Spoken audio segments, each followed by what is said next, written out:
গত শনিবার সকালে মাতাবাড়ি ব্লকের অধীন হুলাকেত স্কুলপাড়া এলাকায় ধানের জমিতে ৪৬ বছর বয়সী শিবানী দাস নামে এক মহিলার কাটা দেহ উদ্ধার হয়েছিল। মৃত্যুর ঘটনা ২৪ ঘন্টার মধ্যে শিবানী আপন ভাই ৪৮ বছরের সঞ্জিত দাসকে গ্রেপ্তার করল পুলিশ।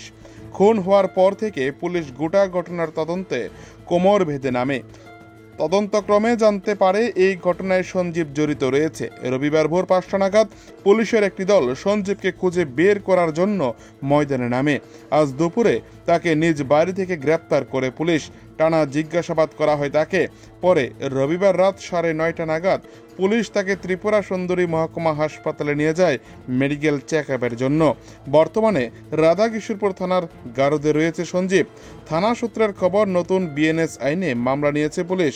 মামলা নম্বর ৫৯/২০২৫। এইদিকে ১০৩(১) এবং /62 ধারায় মামলা নিয়ে তদন্ত শুরু করেছে পুলিশ।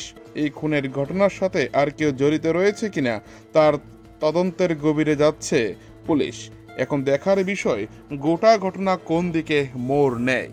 উদয়পুর থেকে নিজস্ব প্রতিনিধির রিপোর্ট, টিভি 100 বাংলা। আজকে গতকালকে একটা মার্ডার কেস রেজিস্টার হয়েছিল, যার কেস নাম্বার হচ্ছে আপনার 59/59/125 এটা আজকে আমরা ডিটেক্ট করছি এবং আসামিটা অ্যারেস্ট করে দেওয়া হয়েছে। কী নাম আসামি?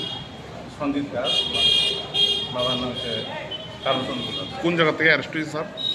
ওনাকে স্কুল পাড়া। যিনি মারা গেছেন ওনার নাম শিবানী দাস। ওনার কি হয়? ওনার বড় ভাই। মানে বড় ভাই ছোটো বোনকে মানে মারছে।